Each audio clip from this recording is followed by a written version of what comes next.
Hi hello friends, welcome to my channel. Friends, video ಭಾಗ 5 ಕೇಂದ್ರ ಸರ್ಕಾರದಲ್ಲಿ ಏನೇನು ಬರುತ್ತೆ, ರಾಷ್ಟ್ರಪತಿ ಆಗಿರ್ಬೋದು, ಪ್ರಧಾನಮಂತ್ರಿಗಳಾಗಿರ್ಬೋದು, ಅಥವಾ ಕೇಂದ್ರ ಸರ್ಕಾರದ ಎರಡು ಸಂಸತ್ತು ಏನಿರುತ್ತೆ, ಲೋಕಸಭೆ, ರಾಜ್ಯಸಭೆ, ಅಥವಾ ರಾಜ್ಯಗಳ ಸಂಸತ್ಗಳು, ವಿಧಾನಸಭೆ ಮತ್ತು ವಿಧಾನ ಪರಿಷತ್ತು. ಸೊ ಅದರ ಒಂದು ಕಂಪ್ಲೀಟ್ ಮಾಹಿತಿನ ನಾನು ಇವತ್ತಿನ ವಿಡಿಯೋದಲ್ಲಿ ತಿಳಿಸ್ಕೊಡ್ತೀನಿ. ಸೊ ಯಾರ್ಯಾರು ಮೊದಲಿಗೆ ವಿಡಿಯೋನ ನೋಡ್ತಾ ಇದ್ದಾರೆ ದಯವಿಟ್ಟು ಚಾನಲ್ನ ಸಬ್ಸ್ಕ್ರೈಬ್ ಮಾಡಿ, ವಿಡಿಯೋ ಇಷ್ಟ ಲೈಕ್ ಮಾಡಿ ಅಂತ ಹೇಳ್ತಾ ಬನ್ನಿ ವಿಡಿಯೋ ಸ್ಟಾರ್ಟ್ ಮಾಡೋಣ. ಫಸ್ಟಿಗೆ ಕೇಂದ್ರ ಸರ್ಕಾರ ಅಂತ ಹೇಳಿದಾಗ ಅಲ್ಲಿ ಕೇಂದ್ರ ಅಂತ ಬಂದಾಗ ಮೇಯ್ನಾಗಿ ಬರೋದು ರಾಷ್ಟ್ರಪತಿಗಳು ಮತ್ತು ಪ್ರಧಾನಮಂತ್ರಿಗಳು ಮತ್ತು ಸಂಸತ್ತು, ಅದರ ಜೊತೆಗೆ ನ್ಯಾಯಾಲಯ. ಸೊ ಇಲ್ಲಿ ನೋಡಿ, ಕೇಂದ್ರ ಸರ್ಕಾರದ ಬಗ್ಗೆ ಮಾಹಿತಿಯನ್ನು ಕೊಡ್ತಕ್ಕಂಥದ್ದು 52ರಿಂದ 151ನೇ ವಿಧಿಗಳ ತನಕ ಈ ಒಂದು ಕೇಂದ್ರ ಸರ್ಕಾರ ಏನು ರಾಷ್ಟ್ರಪತಿ ಆಗಿರ್ಬೋದು ಅಥವಾ ಲೋಕಸಭೆ, ರಾಜ್ಯಸಭೆ ಆಗಿರ್ಬೋದು, ಪ್ರಧಾನಮಂತ್ರಿ ಆಗಿರ್ಬೋದು. ಸೊ ಇವರ ಒಂದು ಮಾಹಿತಿಯ ಬಗ್ಗೆ ಕೊಡ್ತಾ ಹೋಗುತ್ತೆ 52ರಿಂದ 151ನೇ ವಿಧಿಗಳ ಜೊತೆ. ಸೊ ಫಸ್ಟಿಗೆ ನಾವು ನೋಡೋದಾದರೆ, ಭಾರತವು ಸಂಸದೀಯ ಪದ್ಧತಿ ಸರ್ಕಾರವನ್ನು ಒಳಗೊಂಡಿದೆ ಅಲ್ವಾ.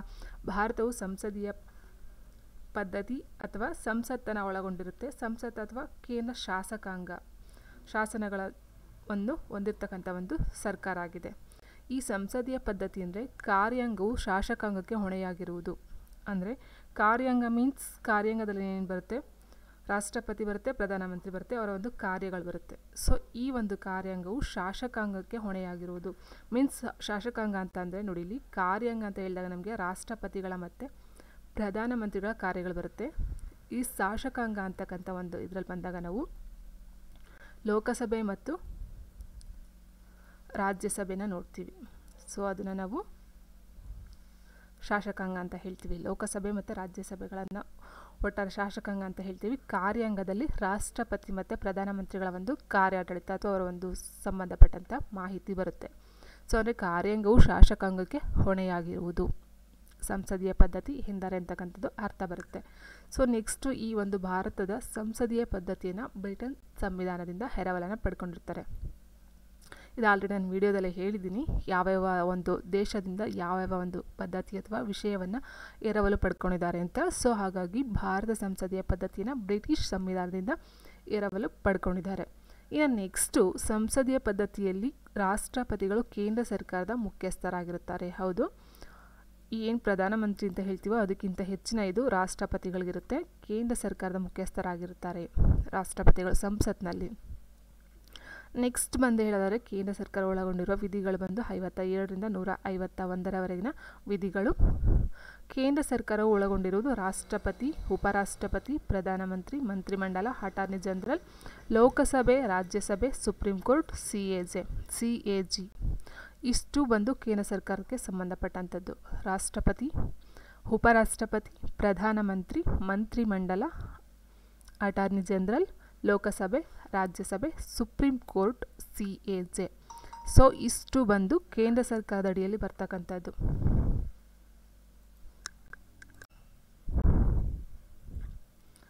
ಸೊ ಇದರಲ್ಲಿ ಕೇಂದ್ರ ಕಾರ್ಯಾಂಗ ಒಳಗೊಂಡಿರುವ ವಿಧಿಗಳು ಬಂದು 52ರಿಂದ 78ರವರೆಗೆ ವಿಧಿಗಳು ಅಂತ. ಅಂದರೆ ಕೇಂದ್ರ ಕಾರ್ಯಾಂಗಕ್ಕೆ ಸಂಬಂಧಪಟ್ಟಂಥ ವಿಧಿಗಳು ಬಂದು 52ರಿಂದ 78. ಇನ್ನು ಕೇಂದ್ರ ಕಾರ್ಯಾಂಗ ಒಳಗೊಂಡಿರ್ತಕ್ಕಂಥದ್ದು ರಾಷ್ಟ್ರಪತಿ, ಉಪರಾಷ್ಟ್ರಪತಿ, ಪ್ರಧಾನಮಂತ್ರಿ ಮತ್ತು ಮಂತ್ರಿಮಂಡಲ ಮತ್ತು ಅಟಾರ್ನಿ ಜನರಲ್. ಹೇಳಿದಾಗೆ ಕೇಂದ್ರ ಕಾರ್ಯಾಂಗ ಬಂದಾಗ ರಾಷ್ಟ್ರಪತಿ, ಉಪರಾಷ್ಟ್ರಪತಿ, ಪ್ರಧಾನಮಂತ್ರಿಗಳಾಗಿರ್ಬೋದು, ಮಂತ್ರಿಮಂಡಲ ಆಗಿರ್ಬೋದು, ಅಟಾರ್ನಿ ಜನರಲ್ ಬರ್ತಾರೆ. ಕೇಂದ್ರ ಶಾಸಕಾಂಗ ಅಂತ ಬಂದಾಗ ನಮಗೆ ಅಲ್ಲಿ ರಾಜ್ಯಸಭೆ, ಲೋಕಸಭೆ ಅಂತ ಬರುತ್ತೆ. ಸೊ ಇಷ್ಟು ಕೇಂದ್ರ ಸರ್ಕಾರದ ಬಗ್ಗೆ ಒಂದು ಮಾಹಿತಿ. ಇನ್ನು ನೆಕ್ಸ್ಟ್ ಏನೇನು ಬರುತ್ತೆ ಸೊ ಅದನ್ನು ನಾವು ನೋಡೋಣ.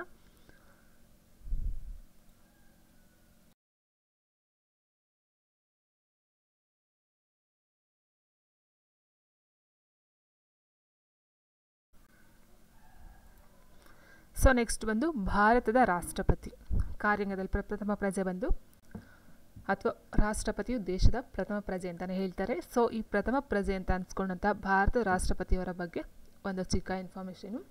ಸೊ ಇವರನ್ನು ರಾಷ್ಟ್ರಪತಿಯ ದೇಶದ ಪ್ರಥಮ ಪ್ರಜೆ ಅಂತ ಹೇಳ್ತಾರೆ. ರಾಷ್ಟ್ರಪತಿಯು ಗಣರಾಜ್ಯದ ಮುಖ್ಯಸ್ಥರಾಗಿರುತ್ತಾರೆ. ರಾಷ್ಟ್ರಪತಿಯು ಒಕ್ಕೂಟ ವ್ಯವಸ್ಥೆಯ ಮುಖ್ಯಸ್ಥರು ಸಹ ಆಗಿರ್ತಾರೆ. ನೋಡಿ, ಇಲ್ಲಿ ಗಣರಾಜ್ಯದ ಮುಖ್ಯಸ್ಥರಾಗಿರ್ತಾರೆ. ಪ್ರಥಮ ಪ್ರಜೆ ಅಂದರೆ ದೇಶದ ಪ್ರಥಮ ಪ್ರಜೆ ಆಗಿರ್ತಾರೆ. ರಾಷ್ಟ್ರಪತಿಯು ಒಕ್ಕೂಟ ವ್ಯವಸ್ಥೆಯ ಮುಖ್ಯಸ್ಥರಾಗಿರ್ತಾರೆ.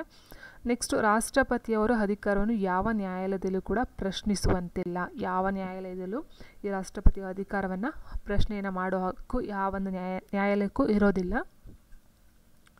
ಭಾರತದ ರಾಷ್ಟ್ರಪತಿಗಳ ಹುದ್ದೆಯು ಬ್ರಿಟನ್ ರಾಣಿ ಹುದ್ದೆಯನ್ನು ಹೋಲುತ್ತದೆ. ಸೊ ನೋಡಿ, ಇದು ಸಹ ಇಂಪಾರ್ಟೆಂಟು. ಭಾರತದ ರಾಷ್ಟ್ರಪತಿಗಳ ಹುದ್ದೆ ಬ್ರಿಟನ್ ರಾಣಿಯವರ ಒಂದು ಹುದ್ದೆಗೆ ಸಮಾನ ಒಂದು ಹುದ್ದೆಯಾಗಿ ಹೋಲಿಕೆಯನ್ನು ಮಾಡಿದ್ದಾರೆ. ಇನ್ನು ನೆಕ್ಸ್ಟು ರಾಷ್ಟ್ರಪತಿಗೆ ಸಂಬಂಧಿಸಿದ ಪ್ರಮುಖ ವಿಧಿವಿಧಾನಗಳು. ರಾಷ್ಟ್ರಪತಿಗೆ ಸಂಬಂಧಿಸಿದಂತೆ ನಾನು ಹೇಳಿದಾಗೆ 52ನೇ ವಿಧಿಯಿಂದ ಶುರುವಾಗುತ್ತೆ. ಅವರ ಒಂದು ಸ್ಥಾನಕ್ಕೆ ಅವಕಾಶವನ್ನು ಕಲ್ಪಿಸುವಂಥ ವಿಧಿ 52ನೇ ವಿಧಿಯಾಗಿರುತ್ತೆ. ರಾಷ್ಟ್ರಪತಿಯವರ ಹುದ್ದೆಗೆ ಅವಕಾಶವನ್ನು ಕಲ್ಪಿಸ್ತಕ್ಕಂಥದ್ದು. ಇನ್ನು ನೆಕ್ಸ್ಟು 53ನೇ ವಿಧಿ ಬಂದು ರಾಷ್ಟ್ರಪತಿಗಳು ಕೇಂದ್ರ ಕಾರ್ಯಾಂಗದ ಮುಖ್ಯಸ್ಥರಾಗಿರುತ್ತಾರೆ. ಸೊ ಈ ಥರ ವಿಧಿಗಳು ತುಂಬ ಎಕ್ಸಾಮಲ್ಲಿ ಕೇಳ್ತಾನೆ ಇರ್ತಾರೆ. ರಾಷ್ಟ್ರಪತಿಗಳು ಕೇಂದ್ರ ಕಾರ್ಯಾಂಗದ ಮುಖ್ಯಸ್ಥರಾಗಿರುತ್ತಾರೆ. ನೋಡಿ, ಕೇಂದ್ರ ಕಾರ್ಯಾಂಗದ ಮುಖ್ಯಸ್ಥರು ಯಾರು ಅಂತ ಸಹ ಕ್ವಶನ್ಸ್ ಬರ್ಬೋದು.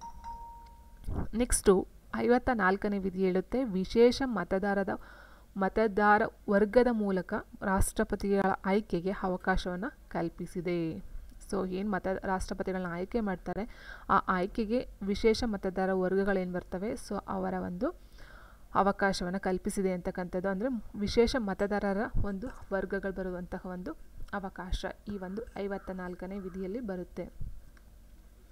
ಇನ್ನು 55ನೇ ವಿಧಿ ಹೇಳೋದಾದರೆ ರಾಷ್ಟ್ರಪತಿಗಳ ಚುನಾವಣಾ ವಿಧಿವಿಧಾನ. ನೋಡಿ, ಇದು ಇಂಪಾರ್ಟೆಂಟು. ರಾಷ್ಟ್ರಪತಿಗಳ ಚುನಾವಣಾ ವಿಧಿವಿಧಾನವನ್ನು ತಿಳಿಸುವಂತಹ ವಿಧಿ ಯಾವುದು ಅಂದರೆ 55ನೇ ವಿಧಿ. ನೆಕ್ಸ್ಟು ರಾಷ್ಟ್ರಪತಿಗಳ ಅಧಿಕಾರಾವಧಿ 5 ವರ್ಷಗಳಾಗಿರ್ತದೆ ಅಂತಕ್ಕಂಥದ್ದು 56ನೇ ವಿಧಿ ತಿಳಿಸ್ಕೊಡುತ್ತೆ. ಭಾರತದ ರಾಷ್ಟ್ರಪತಿಗಳು ಎಷ್ಟು ಅವಧಿಗೆ ಬೇಕಾದರೆ ಆಯ್ಕೆಯಾಗಬಹುದು ಅಂತ ಅಂದರೆ 57ನೇ ವಿಧಿ ತಿಳಿಸ್ಕೊಡುತ್ತೆ. ಅಂದರೆ ಭಾರತ ರಾಷ್ಟ್ರಪತಿಗಳು ಎಷ್ಟು ಅವಧಿಗೆ ಬೇಕಾದರೆ ಆಯ್ಕೆಯಾಗಬಹುದಂತೆ, ಎಷ್ಟು ಅವಧಿಗೆ. ಸೊ ನೆಕ್ಸ್ಟ್ 58 ರಾಷ್ಟ್ರಪತಿ ಚುನಾವಣೆಗೆ ಅರ್ಹತೆಗಳು. 59 ಬಂದು ರಾಷ್ಟ್ರಪತಿಗಳ ವೇತನ, ಭತ್ಯೆ ಮತ್ತು ಸವಲತ್ತುಗಳ ಬಗ್ಗೆ ತಿಳಿಸ್ಕೊಡುತ್ತೆ. 60ನೇ ವಿಧಿ ಬಂದು ರಾಷ್ಟ್ರಪತಿಗಳ ಪ್ರಮಾಣ ವಚನವನ್ನು ಸ್ವೀಕಾರ ಮಾಡ್ತಕ್ಕಂಥದ್ದು. ನೆಕ್ಸ್ಟು 66ನೇ ವಿಧಿ ಬಂದು ಪದಚ್ಯುತಿ ವಿಧಾನ. ರಾಷ್ಟ್ರಪತಿಗಳ ಪದಚ್ಯುತಿ ವಿಧಾನ ಏನು ಮಹಾಭಿಯೋಗ ಅಂತ ಹೇಳ್ತೀವಿ. ಸೊ ಅದರ ಮೂಲಕ ರಾಷ್ಟ್ರಪತಿಗಳ ಪದಚ್ಯುತಿ ವಿಧಾನವನ್ನು ಮಾಡ್ತಕ್ಕಂಥದ್ದು 61ನೇ ವಿಧಿಯಾಗಿರುತ್ತೆ. ನೆಕ್ಸ್ಟ್ 62ನೇ ವಿಧಿ ಬಂದು ರಾಷ್ಟ್ರಪತಿ ಹುದ್ದೆ ಖಾಲಿಯಾದ 6 ತಿಂಗಳ ಒಳಗೆ ಚುನಾವಣೆ ನಡೆಸಬೇಕು ಅಂತ ಈ ಒಂದು 62ನೇ ವಿಧಿ ಹೇಳುತ್ತೆ. ನೆಕ್ಸ್ಟ್ ರಾಷ್ಟ್ರಪತಿಗಳು ಕೇಂದ್ರ ಕಾರ್ಯಾಂಗದ ನಾಮಪತ್ರವನ್ನು ಮುಖ್ಯಸ್ಥರಾಗಿರ್ತಾರೆ. ಅಂದರೆ ರಾಷ್ಟ್ರಪತಿಗಳು ಆಗಲೇ ಹೇಳಿದಾಗ ಕೇಂದ್ರ ಕಾರ್ಯಾಂಗದ ಎಲ್ಲ ಒಂದು ಮುಖ್ಯಸ್ಥರು ಇವರೇ ಆಗಿರ್ತಾರೆ. ನಾಮಪತ್ರ ಮುಖ್ಯಸ್ಥರಾಗಿರ್ಬೋದು, ಗಣರಾಜ್ಯ ಮುಖ್ಯಸ್ಥರಾಗಿರ್ಬೋದು, ಒಕ್ಕೂಟ ವ್ಯವಸ್ಥೆ ಮುಖ್ಯಸ್ಥರಾಗಿರ್ಬೋದು. ಈ ಥರ ಮುಖ್ಯಸ್ಥರು, ನಾಮಪತ್ರ ಮುಖ್ಯಸ್ಥರು ಸಹ ಈ ರಾಷ್ಟ್ರಪತಿಗಳೇ ಆಗಿರ್ತಾರೆ. ನೈಜ ಕಾರ್ಯಾಂಗದ ಮುಖ್ಯಸ್ಥರು ಪ್ರಧಾನಮಂತ್ರಿ ಆಗಿರ್ತಾರೆ. ನೋಡಿ, ಇಲ್ಲಿ ಕೇಂದ್ರ ಕಾರ್ಯಾಂಗದ ನಾಮಪತ್ರ ಮುಖ್ಯಸ್ಥರಾಗಿರ್ತಾರೆ. ನೈಜ ಕಾರ್ಯಾಂಗದ ಮುಖ್ಯಸ್ಥರು ಬಂದು ಪ್ರಧಾನಮಂತ್ರಿಗಳಾಗಿರ್ತಾರೆ. ನೆಕ್ಸ್ಟ್ ರಾಷ್ಟ್ರಪತಿಗಳನ್ನು ಆಯ್ಕೆ ಮಾಡೋರು ಯಾರ್ಯಾರು? ಹಾಗಾದರೆ ರಾಷ್ಟ್ರಪತಿನ ಹೇಗೆ ಆಯ್ಕೆ ಮಾಡ್ತಾರೆ ಅಂತ ಕೇಳೋದಾದರೆ, ರಾಷ್ಟ್ರಪತಿನ ಲೋಕಸಭೆ, ರಾಜ್ಯಸಭೆ ಮತ್ತು ರಾಜ್ಯ ವಿಧಾನಸಭೆಗಳ ಚುನಾಯಿತ ಸದಸ್ಯರು ಈ ಒಂದು ರಾಷ್ಟ್ರಪತಿಗಳನ್ನು ಆಯ್ಕೆ ಮಾಡ್ತಾರೆ. ಲೋಕಸಭೆ, ರಾಜ್ಯಸಭೆ ಏನು ಮೇಲ್ಮನೆ ಕೆಳಮನೆ ಅಂತ ಹೇಳ್ತೀವಿ, ಲೋಕಸಭೆ, ರಾಜ್ಯಸಭೆ, ರಾಜ್ಯ ವಿಧಾನಸಭೆಗಳ ಚುನಾಯಿತ ಸದಸ್ಯರು ರಾಷ್ಟ್ರಪತಿಗಳನ್ನು ಆಯ್ಕೆ ಮಾಡ್ತಾರೆ. ಈ ಆಯ್ಕೆ ಮಾಡುವ ವಿಧಾನ ಬಂದು ಏಕಮತ ವರ್ಗಾವಣಾ ವಿಧಾನ. ಏಕಮತ, ಒಂದೇ ಮತ ವರ್ಗಾವಣಾ ವಿಧಾನ ಅಂತ ಹೇಳ್ತೀವಿ. ನೆಕ್ಸ್ಟು ರಾಷ್ಟ್ರಪತಿ ಹುದ್ದೆಗೆ ಕನಿಷ್ಠ ವಯಸ್ಸು ಬಂದು 35 ವರ್ಷ ವಯಸ್ಸುಗಳು. ರಾಷ್ಟ್ರಪತಿಯು ಲೋಕಸಭೆಗೆ ಸ್ಪರ್ಧಿಸುವ ಅರ್ಹತೆಯನ್ನು ಹೊಂದಿರಬೇಕು. ಅಂದರೆ ಲೋಕಸಭೆಗೆ ಏನೇನು ಅರ್ಹತೆ ಇರಬೇಕೋ ಅಷ್ಟು ಅರ್ಹತೆಗಳು ರಾಷ್ಟ್ರಪತಿಗಳಿಗೆ ಇರಬೇಕು. ಸೊ ಇಲ್ಲ ಏನಂದರೆ ಲೋಕಸಭೆಗೆ ಏನೇನು ಅರ್ಹತೆ ಬರುತ್ತೆ ಅಂತ ನಾನೆಲ್ಲ ಮುಂದೆ ನಾವು ಒಂದು ಇದರಲ್ಲಿ ಹೇಳ್ತೀನಿ. ಅಟ್ ಪ್ರೆಸೆಂಟು ರಾಷ್ಟ್ರಪತಿಗೂ ಸಹ ಲೋಕಸಭೆಗೆ ಇರ್ತಕ್ಕಂಥ ಒಂದು ಅರ್ಹತೆ ರಾಷ್ಟ್ರಪತಿಯವ್ರಿಗೂ ಸಹ ಇರಬೇಕಾಗುತ್ತೆ. ನೆಕ್ಸ್ಟ್ ಇವರ ಒಂದು ಅಧಿಕಾರಾವಧಿ ಬಂದು 5 ವರ್ಷಗಳಾಗಿರುತ್ತೆ. ರಾಷ್ಟ್ರಪತಿಗಳಿಗೆ ಪ್ರಮಾಣ ವಚನ ಬೋಧಿಸುವವರು ಸುಪ್ರೀಂ ಕೋರ್ಟ್ನ ಮುಖ್ಯ ನ್ಯಾಯಾಧೀಶರು. ಸುಪ್ರೀಂ ಕೋರ್ಟ್ನ ಮುಖ್ಯ ನ್ಯಾಯಾಧೀಶರು ರಾಷ್ಟ್ರಪತಿಗಳಿಗೆ ಪ್ರಮಾಣ ವಚನ ಬೋಧಿಸ್ತಾರೆ. ಆದರೆ ಅವರ ಒಂದು ಅನುಪಸ್ಥಿತಿಯಲ್ಲಿ, ಅಂದರೆ ಅವರ ಒಂದು ಆ ಟೈಮಲ್ಲಿ ಮುಖ್ಯಸ್ಥರು ಇಲ್ಲ ಅಂತ ಅಂದಾಗ, ಮುಖ್ಯ ನ್ಯಾಯಾಧೀಶರು ಇಲ್ಲ ಅಂತ ಅಂದಾಗ ಹಿರಿಯ ನ್ಯಾಯಾಧೀಶರು ಪ್ರಮಾಣ ವಚನವನ್ನು ಬೋಧಿಸ್ತಾರೆ ರಾಷ್ಟ್ರಪತಿಯವ್ರಿಗೆ. ನೆಕ್ಸ್ಟು ರಾಷ್ಟ್ರಪತಿಯವರು ತಮ್ಮ ರಾಜೀನಾಮೆಯನ್ನು ಉಪರಾಷ್ಟ್ರಪತಿಯವರಿಗೆ ಕೊಡ್ತಾರೆ. ರಾಷ್ಟ್ರಪತಿ ಅವರ ಪ್ರಸ್ತುತ ವೇತನ ಬಂದು 5 ಲಕ್ಷ ರೂಪಾಯಿಗಳು. ಇವರನ್ನು ಪದಚ್ಯುತಿಗೊಳಿಸುವ, ಅಂದರೆ ಅಧಿಕಾರದಿಂದ ಕೆಳಗಿಳಿಸ್ತಕ್ಕಂಥ ಒಂದು ವಿಧಾನವನ್ನು ಮಹಾಭಿಯೋಗ ವಿಧಾನ ಅಂತ ಹೇಳ್ತಾರೆ. ರಾಷ್ಟ್ರಪತಿಗಳಿಗೆ 14 ದಿನ ಮುಂಚೆ ನೋಟಿಸನ್ನು ನೀಡಬೇಕು ಅಂತ. ಅಂದರೆ ರಾಷ್ಟ್ರಪತಿಯನ್ನು ಪದಚ್ಯುತಗೊಳಿಸ್ತಕ್ಕಂಥ ಒಂದು ಟೈಮಲ್ಲಿ ರಾಷ್ಟ್ರಪತಿಗಳಿಗೆ 14 ದಿನ ಮುಂಚಿತವಾಗಿ ಒಂದು ನೋಟಿಸನ್ನು ಕೊಡಬೇಕಾಗುತ್ತೆ. ನೆಕ್ಸ್ಟು ಸಂಸತ್ತಿನ 2 ಸದನಗಳ 2/3 ಮತಗಳ ಬಹುಮತ ಸಿಕ್ಕಿದರೆ ಮಾತ್ರ ರಾಷ್ಟ್ರಪತಿಗಳನ್ನು ಪದಚ್ಯುತಗೊಳಿಸಬಹುದು ಅಂತ. ಅಂದರೆ ಪದಚ್ಯುತಿ ಅಂತ ಅಂದಾಗ ಅವರ ಒಂದು ಕಾರ್ಯಕಲಾಪದಿಂದ ತೊಂದರೆ ಅಥವಾ ಕುಂದುಕೊರತೆಗಳು ಕಂಡು ಬಂದಾಗ ಅವರನ್ನು ಮಹಾಭಿಯೋಗ ವಿಧಾನದಿಂದ ಕೆಳಗಡೆ ಇಳಿಸ್ತಾರೆ. ಸೊ ಆ ಕೆಳಗಡೆ ಇಳಿಸ್ಬೇಕಂತ ಅಂದಾಗ ಏಕಾಏಕಿ ಯಾರ್ಯಾರು ಮಾಡುವಾಗಿಲ್ಲ. ಅದನ್ನು ಸಂಸತ್ ಅಂತ ಏನಿದೆ, ಲೋಕಸಭೆ ರಾಜ್ಯಸಭೆ ಏನಿರುತ್ತೆ 2 ಸದನಗಳ 2/3 ಅಂದರೆ 3/2 ಮತಗಳ ಒಂದು ಇದು ಸಿಗಬೇಕು, ಅವ್ರಿಗೆ ಬಹುಮತ ಸಿಗಬೇಕು, ಅವ್ರು ನಿಲ್ಲಿಸಬೇಕು ಅನ್ನೋ ಒಂದು ಥಾಟು 3/2 ಜನಕ್ಕೆ ಇರಬೇಕು. ಸೊ ಆಗ ಮಾತ್ರ ರಾಷ್ಟ್ರಪತಿಗಳನ್ನು ಪದಚ್ಯುತಗೊಳಿಸಲು ಸಾಧ್ಯ ಆಗುತ್ತೆ. ನೆಕ್ಸ್ಟು ರಾಷ್ಟ್ರಪತಿ ಹುದ್ದೆ ಖಾಲಿಯಾದ ಎಷ್ಟೋ ತಿಂಗಳೊಳಗೆ ಚುನಾವಣೆ ನಡೆಯಬೇಕು. ಅಂದರೆ ರಾಷ್ಟ್ರಪತಿ ಹುದ್ದೆ ಅಥವಾ ಪದಚ್ಯುತಗೊಳಿಸಿದ ನಂತರ 6 ತಿಂಗಳ ಒಳಗೆ ಆ ಒಂದು ಹುದ್ದೆಗೆ ಬೇರೆಯವ್ರನ್ನ ಆಯ್ಕೆ ಮಾಡಬೇಕಾಗುತ್ತೆ. ನೆಕ್ಸ್ಟು ಭಾರತದಲ್ಲಿ ರಾಷ್ಟ್ರಪತಿಗಳ ಅಧಿಕೃತ ನಿವಾಸಗಳು 3 ಇದೆ. ಅದಾದಂದರೆ ರಾಷ್ಟ್ರಪತಿ ಭವನ, ಅದು ಬಂದು ದೆಹಲಿಯಲ್ಲಿದೆ ರಾಷ್ಟ್ರಪತಿ ಭವನ. ರಾಷ್ಟ್ರಪತಿ ನಿವಾಸ ಬಂದು ಶಿಮ್ಲಾ, ಹಿಮಾಚಲ ಪ್ರದೇಶದ ಶಿಮ್ಲಾದಲ್ಲಿದೆ ನೋಡಿ. ರಾಷ್ಟ್ರಪತಿ ಭವನ ದೆಹಲಿ, ರಾಷ್ಟ್ರಪತಿ ನಿವಾಸ ಶಿಮ್ಲಾ, ರಾಷ್ಟ್ರಪತಿ ನಿಲಯಂ ಹೈದರಾಬಾದ್ ಇನ್ ತೆಲಂಗಾಣ. ಸೊ ಇಷ್ಟು ಒಂದು ರಾಷ್ಟ್ರಪತಿಗಳ ಒಂದು ನಿವಾಸಗಳು. ಸೊ ನೆಕ್ಸ್ಟು ದೆಹಲಿಯಲ್ಲಿ ರಾಷ್ಟ್ರಪತಿ ಭವನ ಇರುವುದು ಎಲ್ಲಿ ಅಂತ ಹೇಳಿದರೆ, ದೆಹಲಿ ಅಂತ ಏನು ಹೇಳ್ದೋ ಅಲ್ಲಿರೋದು ರೈಸಿನ್ ಬೆಟ್ಟ ಅಂತಕ್ಕಂಥ ಒಂದು ಪ್ರದೇಶದಲ್ಲಿ ಈ ಒಂದು ರಾಷ್ಟ್ರಪತಿ ಭವನ ಇದೆ. ನೆಕ್ಸ್ಟು ರಾಷ್ಟ್ರಪತಿ ಭವನ ವಿನ್ಯಾಸಗೊಳಿಸಿದವರು ಎಡ್ವರ್ಡ್ ಲುಟಿಯನ್ಸ್. ರಾಷ್ಟ್ರಪತಿ ಭವನ ಏನು ದೆಹಲಿಯಲ್ಲಿದೆ, ರೈಸಿನ್ ಬೆಟ್ಟದಲ್ಲಿದೆ, ಆ ಒಂದು ಭವನವನ್ನು ವಿನ್ಯಾಸಗೊಳಿಸಿದರು ಎಡ್ವರ್ಡ್ ಲುಟಿಯನ್ಸ್ ಅಂತಕ್ಕಂಥವ್ರು ಈ ಒಂದು ರಾಷ್ಟ್ರಪತಿ ಭವನವನ್ನು ವಿನ್ಯಾಸಗೊಳಿಸ್ತಾರೆ. ನೆಕ್ಸ್ಟು ರಾಷ್ಟ್ರಪತಿಗಳ ಶಾಸಕಾಂಗೀಯ ಕಾರ್ಯಗಳು ಅಧಿಕಾರಗಳು ಯಾವ್ದ್ಯಾವುದು ಅಂತ ನೋಡೋಣ. ಸೊ ಇಲ್ಲಿ ರಾಷ್ಟ್ರಪತಿ ಅಂತ ಬಂದಾಗ ಅವ್ರಿಗೆ 3 ಥರ ಬರುತ್ತೆ. ಒಂದು ಕಾರ್ಯಾಂಗೀಯ ಅಧಿಕಾರಗಳು, ಕಾರ್ಯಾಂಗ, ಶಾಸಕಾಂಗ, ಶಾಸನೀಯ ಅಧಿಕಾರಗಳು ಮತ್ತು ನ್ಯಾಯಾಂಗದ ಅಧಿಕಾರಗಳು ಅಂತ 3 ಬರುತ್ತೆ. ಕಾರ್ಯಾಂಗ, ಶಾಸಕಾಂಗ, ನ್ಯಾಯಾಂಗದ 3 ಅಧಿಕಾರಗಳು ಬರುತ್ತೆ. ಅದರಲ್ಲಿ ಶಾಸಕಾಂಗೀಯ ಅಧಿಕಾರಗಳು ಅಂತ ಅಂದಾಗ 80ನೇ ವಿಧಿ ಹೇಳುತ್ತೆ, ರಾಜ್ಯಸಭೆಗೆ 12 ಜನ ಸದಸ್ಯರನ್ನು ನಾಮಕರಣ ಮಾಡುವ ಅಧಿಕಾರ ಈ ಒಂದು ರಾಷ್ಟ್ರಪತಿಗಳು ಇರುತ್ತೆ. ಅಂದರೆ ರಾಜ್ಯಸಭೆ ಅಂತ ಏನಂದರೆ ರಾಜ್ಯಸಭೆ ಮೇಲ್ಮನೆ ಅಂತ ಏನು ಹೇಳ್ತೀವಿ, ಆ ಒಂದು ರಾಜ್ಯಸಭೆಗೆ 12 ಜನ ಸದಸ್ಯರನ್ನು ನಾಮಕರಣ ಮಾಡ್ತಕ್ಕಂಥ ಅಧಿಕಾರ ರಾಷ್ಟ್ರಪತಿಗಳಿಗೆ ಇರ್ತದೆ. ಇದು ಸಹ ಕೇಳ್ತಾರೆ, ಎಷ್ಟು ಜನ ಅಂತ ಕೇಳ್ತಾರೆ. 12 ಜನ ರಾಜ್ಯಸಭೆಗೆ. ಇದರ ಜೊತೆಗೆ ಸಂಸತ್ತಿನ ಅಧಿವೇಶನವನ್ನು ಮುಂದೂಡುವ ಮತ್ತು ವಿಸರ್ಜಿಸುವ ಅಧಿಕಾರವನ್ನು ಹೊಂದಿರ್ತಾರೆ. ರಾಷ್ಟ್ರಪತಿಗಳ ಫಸ್ಟು ನೀವು ಅಧಿಕಾರ ಅಂತ ತಿಳ್ಕೊಳ್ಳಿ, ಅದರ ಜೊತೆಗೆ ವಿಧಿಗಳಂತ ತಿಳ್ಕೊಳ್ಳಿ. ರಾಜ್ಯಸಭೆಗೆ 12 ಜನ ಸದಸ್ಯರನ್ನು ನಾಮಕರಣ ಮಾಡುವ ಅಧಿಕಾರ ಇರುತ್ತೆ. ಜೊತೆಗೆ ಸಂಸತ್ತಿನ ಅಧಿವೇಶನವನ್ನು ಮುಂದೂಡುವ ಮತ್ತು ವಿಸರ್ಜಿಸುವ ಅಧಿಕಾರ ಹೊಂದಿರ್ತಾರೆ.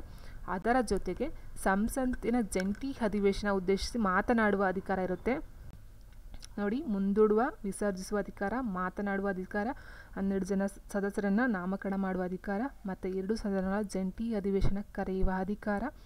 ನೆಕ್ಸ್ಟು ಸಂಸತ್ತಿನಿಂದ ಅಂಗೀಕರಿಸುವ ಪಟ್ಟ ಮಸೂದೆಗಳಿಗೆ ಒಪ್ಪಿಗೆ ನೀಡುವ ಅಧಿಕಾರ, ಸುಗ್ರೀವಾಜ್ಞೆ ಹೊರಡಿಸುವ ಅಧಿಕಾರ, ಲೋಕಸಭೆಗೆ 2 ಜನ ಆಂಗ್ಲೋ ಇಂಡಿಯನ್ ಸದಸ್ಯರನ್ನು ನಾಮಕರಣ ಮಾಡುವ ಅಧಿಕಾರ. ಇಷ್ಟು ಸಹ ಶಾಸಕಾಂಗೀಯ ಅಧಿಕಾರಗಳಲ್ಲಿ ರಾಷ್ಟ್ರಪತಿಗಳ ಆಗಿರ್ತವೆ. ಸೊ ಇಷ್ಟು ನಾವು ಅರ್ಥ ಮಾಡ್ಕೊಳ್ಳಿ. 12 ಜನ ಸದಸ್ಯರ ನೇಮಕ ಮಾಡೋದು, ಅಧಿವೇಶನ ಮುಂದೂಡುವ ಮತ್ತು ವಿಸರ್ಜಿಸುವ ಅಧಿಕಾರ ಇರುತ್ತೆ, ಸಂಸತ್ತಿನ ಜಂಟಿ ಅಧಿವೇಶನ ಉದ್ದೇಶಿಸಿ ಮಾತನಾಡುವ ಅಧಿಕಾರ ಇರುತ್ತೆ, 2 ಸದನಗಳ ಜಂಟಿ ಅಧಿವೇಶನವನ್ನು ಕರೆಯುವ ಅಧಿಕಾರ ಇರುತ್ತೆ, ಮತ್ತು ಸಂಸತ್ತಿನಿಂದ ಅಂಗೀಕರಿಸಲ್ಪಟ್ಟ ಮಸೂದೆಗಳಿಗೆ ಒಪ್ಪಿಗೆ ನೀಡ್ತಕ್ಕಂಥ ಅಧಿಕಾರ ಇರುತ್ತೆ, ಸುಗ್ರೀವಾಜ್ಞೆ ಹೊರಡಿಸುವ ಅಧಿಕಾರ ಇರುತ್ತೆ. ಇದರ ಜೊತೆಗೆ ನೋಡಿ, ರಾಜ್ಯಸಭೆಗೆ 12 ಜನ, ಲೋಕಸಭೆಗೆ 2 ಜನ ಆಂಗ್ಲೋ ಇಂಡಿಯನ್ ಸದಸ್ಯರನ್ನು ನಾಮಕರಣ ಮಾಡುವ ಅಧಿಕಾರ ರಾಷ್ಟ್ರಪತಿಗಳಿಗೆ ಇರುತ್ತೆ. ಸೊ ಇಲ್ಲಿ ಕೇಳ್ಬೋದು ಶಾಸಕಾಂಗೀಯ ಅಧಿಕಾರ ಯಾವುದು ಅಂತ ಕೇಳ್ಬೋದು. ಸೊ ನೆಕ್ಸ್ಟ್ ನಾವು ನೋಡೋದಾದರೆ ರಾಷ್ಟ್ರಪತಿಗಳ ಕಾರ್ಯಾಂಗೀಯ ಅಧಿಕಾರಗಳು. ನೋಡಿ, ಇಲ್ಲಿ ಕಾರ್ಯಾಂಗೀಯ ಅಧಿಕಾರಗಳು ಅಂತ ಅಂದಾಗ ಪ್ರಧಾನಮಂತ್ರಿ ಮತ್ತು ಮಂತ್ರಿಗಳ ನೇಮಕ. ಸೊ ಪ್ರಧಾನಮಂತ್ರಿಗಳನ್ನು ನಾವು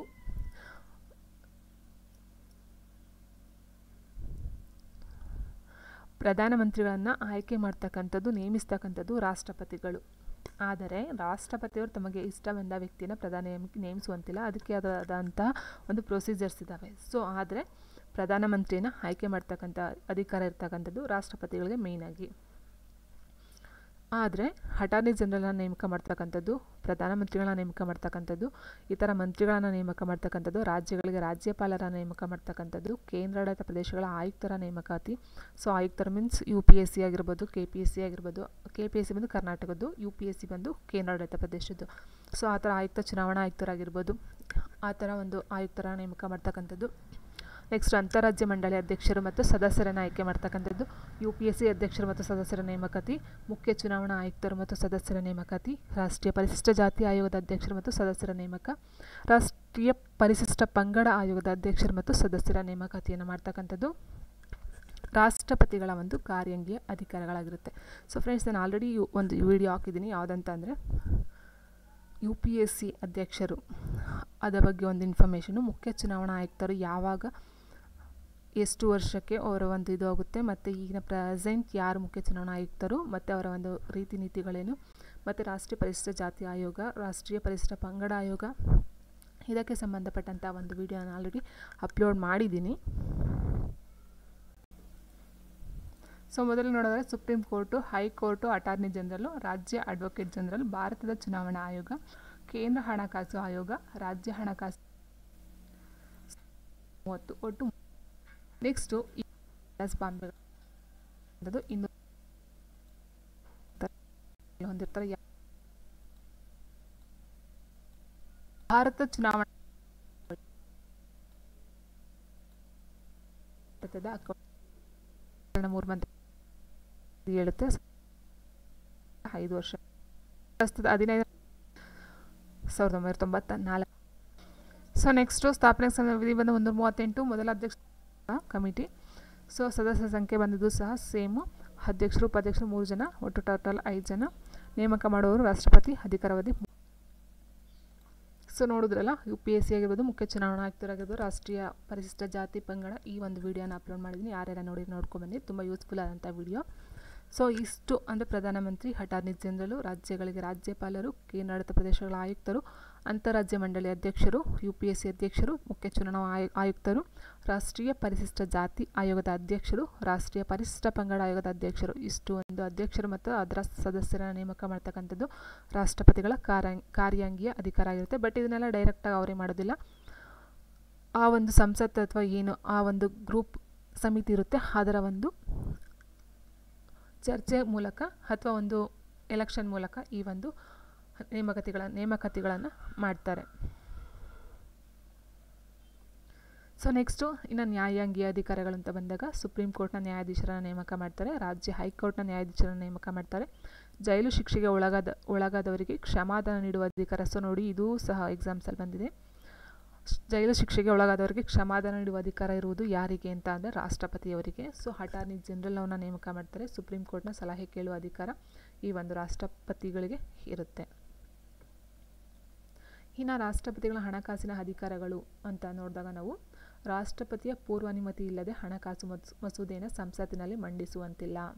ಸೊ ನೋಡಿ, ರಾಷ್ಟ್ರಪತಿಯವರ ಒಂದು ಅನುಮತಿ ಇಲ್ಲದೆ ಯಾವುದೇ ಹಣಕಾಸು ಮಸೂದೆಯನ್ನು ಸಂಸತ್ತಿನಲ್ಲಿ ಮಂಡಿಸುವಂತಿಲ್ಲ. ನೆಕ್ಸ್ಟ್, ಬಜೆಟನ್ನು ಸಂಸತ್ತಿನ ಅನುಮೋದನೆಗಾಗಿ ಮಂಡಿಸಲು ಕ್ರಮ ಕೈಗೊಳ್ಳುವರು. ಬಜೆಟನ್ನು ಸಂಸತ್ತಿನ ಅನುಮೋದನೆಗಾಗಿ ಮಂಡಿಸಲು ಕ್ರಮವನ್ನು ಕೈಗೊಳ್ತಕ್ಕಂಥದ್ದು ರಾಷ್ಟ್ರಪತಿಯವರಾಗಿರ್ತಾರೆ. ಇನ್ನು ಭಾರತ ಸಂಚಿತ ನಿಧಿಯಿಂದ ಹಣವನ್ನು ಹೊರತೆಗೆಯಲು ರಾಷ್ಟ್ರಪತಿಯವರ ಶಿಫಾರಸು ಬೇಕಾಗುತ್ತದೆ. ಸೊ ಮೇಯ್ನಾಗಿ ರಾಷ್ಟ್ರಪತಿಗಳೇ ಒಂದು ರಾಷ್ಟ್ರದ ಇದು ಪ್ರಜೆಯಿಂದ ಅಂದಾಗ ಪ್ರತಿಯೊಂದು ವಿಷಯದಲ್ಲಿ ಅವ್ರದ್ದೇ ಒಂದು ಪಾತ್ರ ಇರುತ್ತೆ. ಸೊ ಹಾಗಾಗಿ ಭಾರತದ ಸಂಚಿತ ನಿಧಿ ಏನಿರುತ್ತೆ ಹಣವನ್ನು ಹೊರತೆಗಿತಕ್ಕಂಥದ್ದು ರಾಷ್ಟ್ರಪತಿಯವರ ಶಿಫಾರಸು ಬೇಕೇ ಬೇಕಾಗುತ್ತೆ. ನೆಕ್ಸ್ಟು ಮಹಾಲೆಕ್ಕ ಪರಿಶೋಧಕರು ಮತ್ತು ಮಹಾನಿರೀಕ್ಷಕರು ಏನು ಹೇಳ್ತೀವಿ ಅವರನ್ನು ನೇಮಿಸ್ತಕ್ಕಂಥವ್ರು ರಾಷ್ಟ್ರಪತಿಗಳಾಗಿರ್ತಾರೆ. ನೆಕ್ಸ್ಟ್ ಭಾರತೀಯ ಸಂಚಿತ ನಿಧಿ ಮತ್ತು ತುರ್ತು ನಿಧಿಯು ರಾಷ್ಟ್ರಪತಿಯವರ ಅಧೀನದಲ್ಲಿರುತ್ತದೆ. ಸೊ ಇಷ್ಟು ಮತ್ತು ಪ್ರತಿ 5 ವರ್ಷಗಳಿಗೊಮ್ಮೆ ಹಣಕಾಸಿನ ಆಯೋಗ ನೇಮಕವನ್ನು ಮಾಡ್ತಾರೆ. 5 ವರ್ಷಗಳಿಗೊಮ್ಮೆ ಹಣಕಾಸಿನ ಆಯೋಗವನ್ನು ನೇಮಕ ಮಾಡ್ತಕ್ಕಂಥ ಒಂದು ಅವಧಿಯಾಗಿರುತ್ತೆ. ಇಷ್ಟು ಬಂದು ಹಣಕಾಸಿನ ಅಧಿಕಾರಕ್ಕೆ ಸಂಬಂಧಪಟ್ಟಂತಹ ರಾಷ್ಟ್ರಪತಿಗಳ ಒಂದು ಅಧಿಕಾರಗಳಾಗಿರುತ್ತೆ. ಇನ್ನು ನೆಕ್ಸ್ಟ್ ಇತರೆ ಅಧಿಕಾರಗಳು ಅಂತ ನೋಡೋದಾದರೆ ನಾವು ರಾಷ್ಟ್ರಪತಿಗಳು ದೇಶದ 3 ಸೇನಾಪಡೆಗಳ 3 ಸೇನಾಪಡೆಗಳು ಅಂತ ಹೇಳಿದಾಗ ನಾವು ಭೂಸೇನೆ, ವಾಯುಸೇನೆ, ನೌಕಾಸೇನೆ ಅಂತ ಏನು ಹೇಳ್ತೀವಿ. ಸೊ 3 ಸೇನಾಪಡೆಗಳ ಮಹಾದಂಡ ನಾಯಕರು ರಾಷ್ಟ್ರಪತಿಗಳೇ ಆಗಿರ್ತಾರೆ. ಈ 3 ಸೇನಾಪಡೆಗಳ ಮುಖ್ಯಸ್ಥರ ನೇಮಕ ಮಾಡ್ತಕ್ಕಂಥವ್ರು ಸಹ ರಾಷ್ಟ್ರಪತಿಗಳ ಒಂದು ಅಧಿಕಾರನೇ ಆಗಿರುತ್ತೆ. ಯುದ್ಧವನ್ನು ಘೋಷಿಸುವ ಮತ್ತು ನಿಲ್ಲಿಸುವ ಅಧಿಕಾರವನ್ನು ರಾಷ್ಟ್ರಪತಿಯವರೇ ಹೊಂದಿರ್ತಾರೆ. ನೆಕ್ಸ್ಟು ರಾಷ್ಟ್ರಪತಿಯ ವಿದೇಶಾಂಗ ವ್ಯವಹಾರಗಳಲ್ಲಿ ರಾಷ್ಟ್ರವನ್ನು ಪ್ರತಿನಿಧಿಸುತ್ತಾರೆ. ರಾಷ್ಟ್ರಪತಿಯವರು ವಿದೇಶಾಂಗ ವ್ಯವಹಾರಗಳಲ್ಲಿ ಅಂತ ಹೇಳಿದರೆ ಬೇರೆ ಬೇರೆ ದೇಶಗಳಲ್ಲಿ ವ್ಯವಹಾರಗಳನ್ನು ಏನು ಮಾಡ್ತಾರೆ, ಅದರಲ್ಲಿ ರಾಷ್ಟ್ರವನ್ನು ಪ್ರತಿನಿಧಿಸ್ತಕ್ಕಂಥದ್ದು ರಾಷ್ಟ್ರಪತಿಗಳ ಒಂದು ಕರ್ತವ್ಯತ ಅಧಿಕಾರ ಆಗಿರುತ್ತೆ. ನೆಕ್ಸ್ಟ್ ಯುದ್ಧವನ್ನು ಘೋಷಿಸ್ತಕ್ಕಂಥದ್ದು, ನಿಲ್ಲಿಸ್ತಕ್ಕಂಥ ಅಧಿಕಾರ ಸಹ ಹೊಂದಿರ್ತಾರೆ. 3 ಸೇನಾಪಡೆಗಳ ಮುಖ್ಯಸ್ಥರನ್ನು ನೇಮಕ ಮಾಡ್ತಕ್ಕಂಥ ಅಧಿಕಾರ ಇರುತ್ತೆ. ಇದರ ಜೊತೆಗೆ 3 ಸೇನಾಪಡೆಗಳ ಮಹಾದಂಡ ನಾಯಕರಾಗಿ ಇವರು ಅಧಿಕಾರವನ್ನು ವಹಿಸ್ಕೊಳ್ತಾರೆ. ಸೊ ಇಷ್ಟು ಬಂದು ಈ ಥರ ಅಧಿಕಾರಗಳಾಯಿತು. ಇನ್ನು ನೆಕ್ಸ್ಟು ಸೊ ಇದರ ಜೊತೆಗೆ ಇನ್ನು ಅಂದರೆ ಮೊದಲ ಬಾರಿಗೆ ತುರ್ತು ಪರಿಸ್ಥಿತಿಯನ್ನು ಯಾವ ರಾಜ್ಯದ ಮೇಲೆ ಹೇರಲಾಯಿತು ಅಂತ ಪಂಜಾಬ್ ಅಂತ ಹೇಳ್ತಾರೆ. ಸೊ ಇದರ ಜೊತೆಗೆ ರಾಷ್ಟ್ರೀಯ ತುರ್ತು ಪರಿಸ್ಥಿತಿ ಅಂತ ಬಂದಾಗ ತುರ್ತು ಪರಿಸ್ಥಿತಿಗೆ ಸಂಬಂಧಿಸಿದ ಅಧಿಕಾರ ಸಹ ಈ ಒಂದು ರಾಷ್ಟ್ರಪತಿಯವ್ರಿಗೆ ಇರುತ್ತೆ. ಅದರಲ್ಲಿ ರಾಷ್ಟ್ರೀಯ ತುರ್ತು ಪರಿಸ್ಥಿತಿ ಅಂತ ಬರುತ್ತೆ, ಹಣಕಾಸು ತುರ್ತು ಪರಿಸ್ಥಿತಿ ಬರುತ್ತೆ. ನೆಕ್ಸ್ಟು ರಾಜ್ಯ ತುರ್ತು ಪರಿಸ್ಥಿತಿಗಳು ಬರುತ್ತೆ. ಅಂದರೆ ರಾಷ್ಟ್ರೀಯ, ರಾಜ್ಯ ಮತ್ತು ಹಣಕಾಸು. ಫಸ್ಟ್ ರಾಷ್ಟ್ರೀಯ ತುರ್ತು ಪರಿಸ್ಥಿತಿ ಅಂತ ಹೇಳಿದ್ರೆ ಆಂತರಿಕ ಗಲಭೆ ಮತ್ತು ವಿದೇಶಿ ಗಲಭೆಗಳು, ಅಂದರೆ ನಮ್ಮ ದೇಶ ಮತ್ತು ಬೇರೆ ದೇಶಕ್ಕೆ ಸಂಬಂಧಪಟ್ಟಂಥ ಒಂದು ಗಲಭೆಗಳು ಬಂದಾಗ ಅಲ್ಲಿ ಒಂದು ತುರ್ತು ಪರಿಸ್ಥಿತಿ ಉಂಟಾಗುತ್ತೆ. ಸೊ ಫಾರ್ ಎಕ್ಸಾಂಪಲ್ ಅಂತ ಹೇಳಿದರೆ ಎಕ್ಸಾಂಪಲ್ ನಾವು ಹೇಳೋದಾದರೆ ಮೊದಲಿಗೆ ಏನಾಗುತ್ತೆ ಅಂದರೆ 1962ರಲ್ಲಿ ಚೀನಾ ಹಾಗೂ ಭಾರತ ನಡುವೆ ಯುದ್ಧ ನಡೆದಾಗ ಮೊದಲ ಬಾರಿಗೆ ಈ ರಾಷ್ಟ್ರೀಯ ತುರ್ತು ಪರಿಸ್ಥಿತಿಯನ್ನು ಘೋಷಿಸಲಾಗುತ್ತೆ. 1962ರಲ್ಲಿ ಚೀನಾ ಮತ್ತು ಭಾರತಕ್ಕೆ ಸಂಬಂಧಪಟ್ಟಂಥ ಒಂದು ತುರ್ತು ಪರಿಸ್ಥಿತಿಯನ್ನು ಘೋಷಣೆ ಮಾಡ್ತಾರೆ. ನೆಕ್ಸ್ಟು 1971ರಲ್ಲಿ ಭಾರತ ಮತ್ತು ಪಾಕಿಸ್ತಾನ ಇದು ಚೀನಾ ನಡುವೆ ಯುದ್ಧ ನಡೆದಾಗಲೂ ಸಹ ಈ ತುರ್ತು ಪರಿಸ್ಥಿತಿನ ಘೋಷಣೆ ಮಾಡ್ತಾರೆ. ನೆಕ್ಸ್ಟು 1975ರಲ್ಲಿ ಇಂದಿರಾ ಗಾಂಧಿಯವರ ಆಳ್ವಿಕೆಯಲ್ಲಿ ಮೊದಲ ಬಾರಿಗೆ ಆಂತರಿಕ ತುರ್ತು ಪರಿಸ್ಥಿತಿಯನ್ನು ಘೋಷಣೆ ಮಾಡ್ತಾರೆ. 1975ರಲ್ಲಿ ಇಂದಿರಾ ಗಾಂಧಿಯವರ ಒಂದು ಆಳ್ವಿಕೆಯಲ್ಲಿ ಆಂತರಿಕ ತುರ್ತು ಪರಿಸ್ಥಿತಿಯನ್ನು ಘೋಷಣೆ ಮಾಡ್ತಾರೆ. ಇಷ್ಟು ಬಂದು ರಾಷ್ಟ್ರೀಯ 1962, 71, 75 ಈ 3 ಬಂದು ರಾಷ್ಟ್ರೀಯ ತುರ್ತು ಪರಿಸ್ಥಿತಿಗೆ ಮಾಡ್ತಕ್ಕಂಥ ಒಂದು ಟೈಮು. ಅದರ ಜೊತೆಗೆ ರಾಜ್ಯ ತುರ್ತು ಪರಿಸ್ಥಿತಿ ಅಂತ ಹೇಳಿದಾಗ ನಾವು ರಾಜ್ಯದಲ್ಲಿ ಆಡಳಿತ ಕುಸಿದು ಬಿದ್ದಾಗ ಆ ರಾಜ್ಯದಲ್ಲಿ ತುರ್ತು ಪರಿಸ್ಥಿತಿಯನ್ನು ರಾಷ್ಟ್ರಪತಿಯವರೇ ಆಳ್ವಿಕೆಯನ್ನು ನಡೆಸ್ತಾರೆ. ಯಾವ ಒಂದು ರಾಜ್ಯದಲ್ಲಿ ಆಡಳಿತ ಕುಸಿದು ಬಿದ್ದಾಗ ಅಥವಾ ಏನೋ ಇದಾದಾಗ ಆ ಒಂದು ಟೈಮಲ್ಲಿ ರಾಷ್ಟ್ರಪತಿಯವರು ಆಳ್ವಿಕೆಯನ್ನು ನಡೆಸ್ತಾರೆ.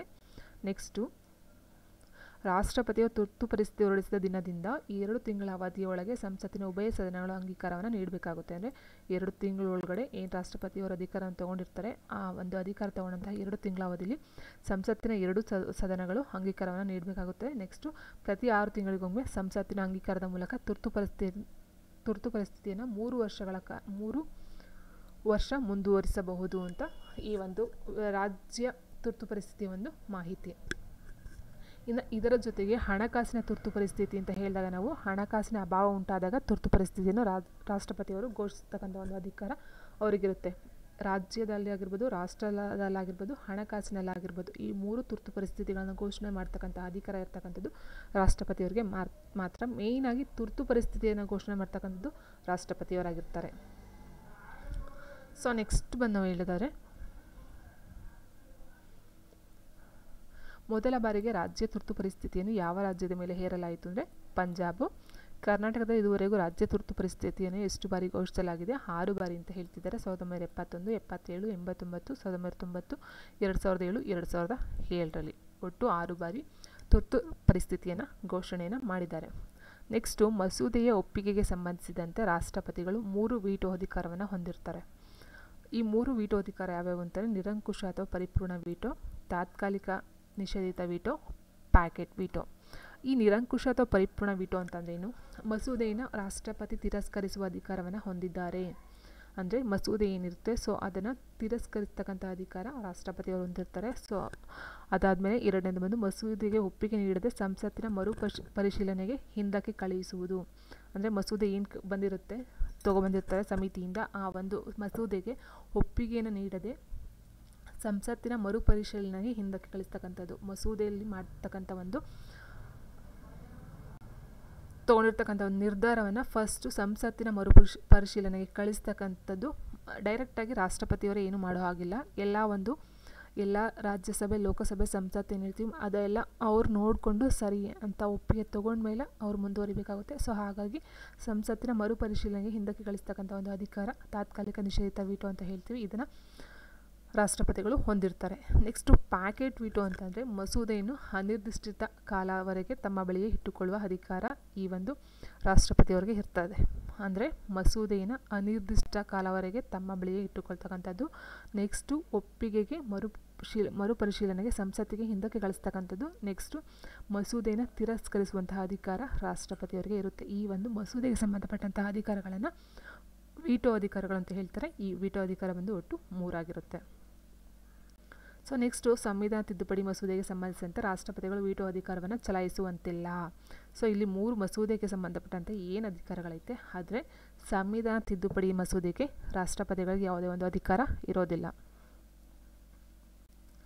ರಾಷ್ಟ್ರಪತಿಯು ಸಂಸತ್ತಿನ ಮರುಪರಿಶೀಲನೆಗಾಗಿ ಮಸೂದೆಯನ್ನು 1 ಬಾರಿ ಮಾತ್ರ ಹಿಂದಕ್ಕೆ ಕಳುಹಿಸಬಹುದು. ಸೊ ನಾವೇನು ಹೇಳಿದ್ವಿ, ಇಲ್ಲಿ ಮಸೂದೆಗೆ ಒಪ್ಪಿಗೆ ನೀಡದೆ ಸಂಸತ್ತಿನ ಮರುಪರಿಶೀಲನೆಗೆ ಹಿಂದಕ್ಕೆ ಕಳಿಸಬಹುದು ಅಂತ ಏನು ಹೇಳಿದ್ವು, ಅದು 1 ಬಾರಿ ಮಾತ್ರ. ಸೊ ಪದೇ ಪದೇ ಕಳಿಸೋ ಅವಶ್ಯಕತೆ ಅಥವಾ ಅಧಿಕಾರ ಅವರಿಗೆ ಇರೋದಿಲ್ಲ. ನೆಕ್ಸ್ಟ್ ಭಾರತ ಪ್ರಥಮ ರಾಷ್ಟ್ರಪತಿ ಬಂದು ಡಾಕ್ಟರ್ ಬಾಬು ರಾಜೇಂದ್ರ ಪ್ರಸಾದ್ ರವರು. 2 ಬಾರಿ ರಾಷ್ಟ್ರಪತಿಯಾದ ಏಕೈಕ ವ್ಯಕ್ತಿ ಅಂತ ಅಂದರೆ ಡಾಕ್ಟರ್ ಬಾಬು ರಾಜೇಂದ್ರ ಪ್ರಸಾದ್ ರವರು. ಭಾರತದ ಪ್ರಥಮ ಮುಸ್ಲಿಂ ರಾಷ್ಟ್ರಪತಿ ಬಂದು ಜಾಕಿರ್ ಹುಸೇನ್. ಅಧಿಕಾರ ಅವಧಿಯಲ್ಲಿದ್ದಾಗ ಮರಣ ಹೊಂದಿದ ಪ್ರಥಮ ರಾಷ್ಟ್ರಪತಿ ಜಾಕಿರ್ ಹುಸೇನ್. 1975ರಲ್ಲಿ ಆಂತರಿಕ ತುರ್ತು ಪರಿಸ್ಥಿತಿ ಘೋಷಿಸಿದ ರಾಷ್ಟ್ರಪತಿ ಫಕ್ರುದ್ದೀನ್ ಅಲಿ ಅಹಮದ್ ಅಂತ ಹೇಳಿದರೆ ನಾನು ಹೇಳಿದ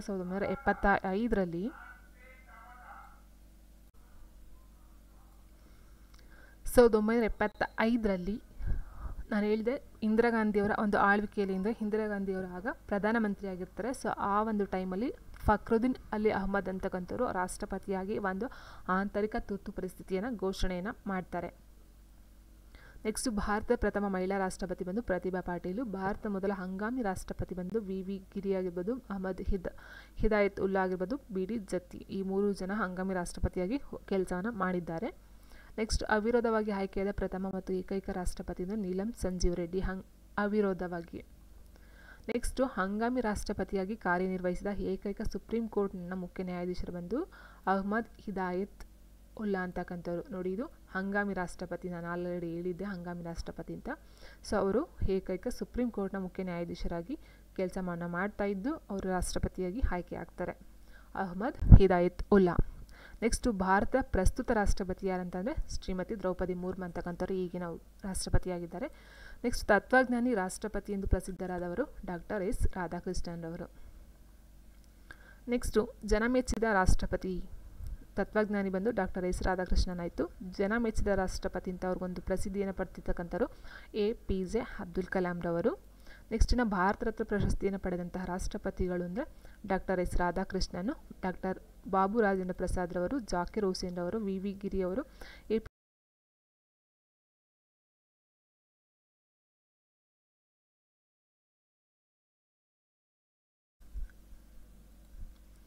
ಸೊ ನೆಕ್ಸ್ಟು ಭಾರತದ ಉಪರಾಷ್ಟ್ರಪತಿ.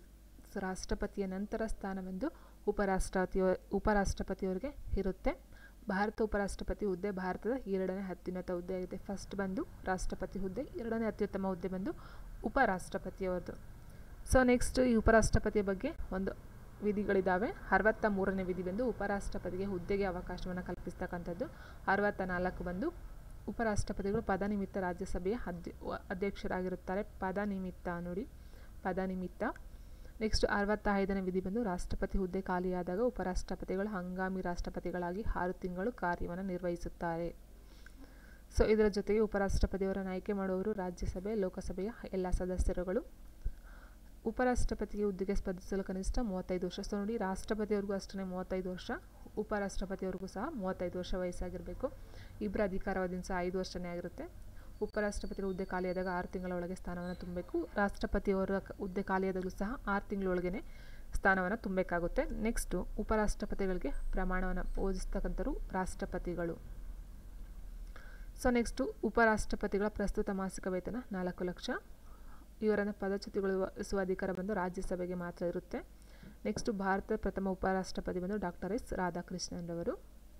2 ಬಾರಿ ಉಪರಾಷ್ಟ್ರಪತಿಯಾದರು ಡಾಕ್ಟರ್ ಎಸ್ ರಾಧಾಕೃಷ್ಣ ಮತ್ತು ಹಮೀದ್ ಅನ್ಸಾರಿ. ಇವರಿಬ್ಬರು ಸಹ 2 ಸಾರಿ ಉಪರಾಷ್ಟ್ರಪತಿಯಾಗಿ ಆಯ್ಕೆಯಾಗ್ತಾರೆ. ನೆಕ್ಸ್ಟು ಕರ್ನಾಟಕದ ರಾಜ್ಯಪಾಲರಾಗಿ ಉಪರಾಷ್ಟ್ರಪತಿಯಾದವರು ವಿ ಗಿರಿ ಮತ್ತು JS ಪಾಠಕ್ ಅಂತಕ್ಕಂಥವ್ರು. ನೆಕ್ಸ್ಟು ಕರ್ನಾಟಕದ ಮುಖ್ಯಮಂತ್ರಿಯಾಗಿ ಉಪರಾಷ್ಟ್ರಪತಿಯಾದವರು BD ಜತ್ತಿ. ನೋಡಿ, ಇವರು ರಾಜ್ಯಪಾಲರಾಗಿ ಉಪರಾಷ್ಟ್ರಪತಿಯಾದವರು, ಇವರು ಮುಖ್ಯಮಂತ್ರಿಯಾಗಿ ಉಪರಾಷ್ಟ್ರಪತಿಯಾದವರು BD ಜತ್ತಿ. ನೆಕ್ಸ್ಟು ಅಧಿಕಾರದಲ್ಲೇ ಇದ್ದಾಗಲೇ ಮರಣವನ್ನು ಹೊಂದಿದ ಉಪರಾಷ್ಟ್ರಪತಿ ಬಂದು Srikanth. Next present vice president ಬಂದು ಶ್ರೀ ಜಗದೀಪ್ ಧನ್ಕರ್ ಅಂತಕ್ಕಂಥವ್ರು ಈಗಿನ ಉಪರಾಷ್ಟ್ರಪತಿಯಾಗಿ ಕೆಲಸವನ್ನು ಮಾಡ್ತಾ ಇದ್ದಾರೆ.